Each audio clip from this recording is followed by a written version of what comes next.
सर्व साधनाचे सार भवशंडोदर पार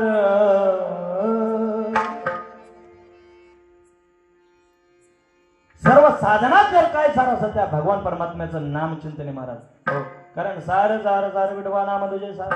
म्हणून शिवपद शिव हारवार सर्व साधनाचे सार फलकड तो संसार हे ते सार भगवंत त्या भगवंताचं हे नावच सार आहे महाराज म्हणून सर्व साधनाचे सार त्या भगवान परमात्म्याचं नाम सार आहे कारण तुम्ही एक लक्षात ठेवा ज्ञानेश्वर महाराज दृष्टांत देतात की राजहंसपेक्षा पुढे दूध आणि पाणी मिसळून ठेवल्याच्या नंतर सार दूध पिऊन टाकतो आसार पाण्याचा त्याग करतो आमच्या माता भगिनी दही मंथन करत असताना सार लोणी वेगळं करतात आसारचा टाकून देतात शेतकरी धान्य तयार करत असताना सार धान्य खळ्यामध्ये पडतं आसार भुसकट उडून जातं सोनाराकडे सोनं घेऊन गेल्याच्या नंतर शुद्ध सोनं वेगळं करतो आणि खराब असेल ते वेगळं करतो महाराज म्हणतात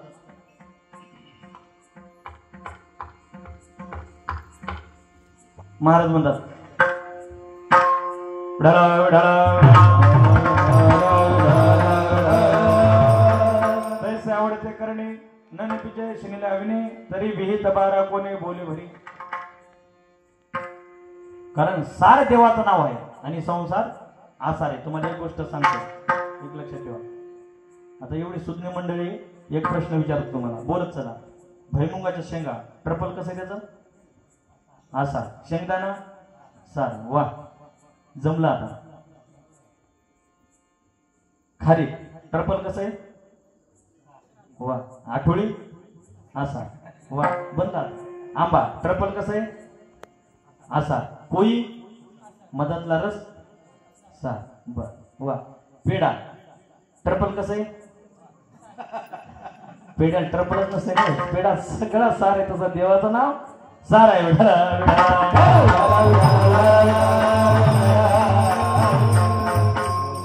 महाराज म्हणतात सर्व साधनाचे सार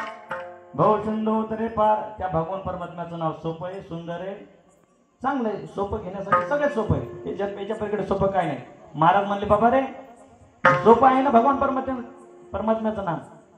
पण एक लक्षात ठेवा बाकीचे साधनं खूप अवघड आहे आणि हे साधन घेण्यासाठी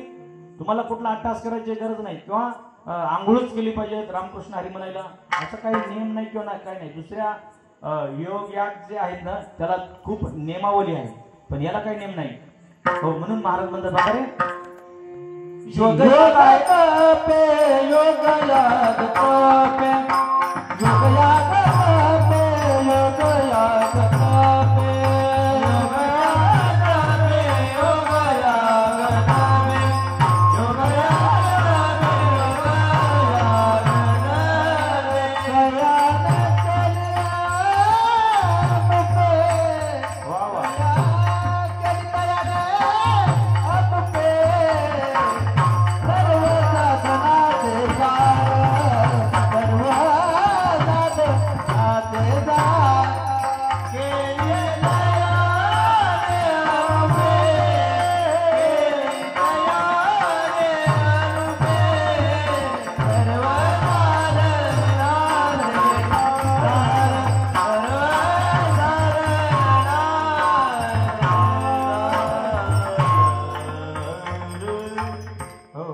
किती कठीण आहे खूप कठीण आहे महाराज म्हणतात योगाचे आवटा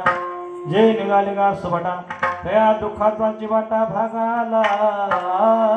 याच्या पुढे महाराज सांगतात पाहे पालोहाचे चणी जे बोचरिया पडते खाणी ते पोट भरे की प्राणी शुद्धी म्हणून एवढा योग अवघड महाराज किती अवघड आहे लोखंडाचे चणी महाराज म्हणतात लोखंडाचे चणी केले आणि ज्या माणसाला दात नाही त्याला खायला दिले किती अवघड आहे तसा योग एवढा अवघड आहे म्हणून महाराज योग यागत पे केले तयाने आम पे हो आणि ज्ञानेश्वर महाराज तर म्हणतात हरिपाठात सांगतात योग यागावे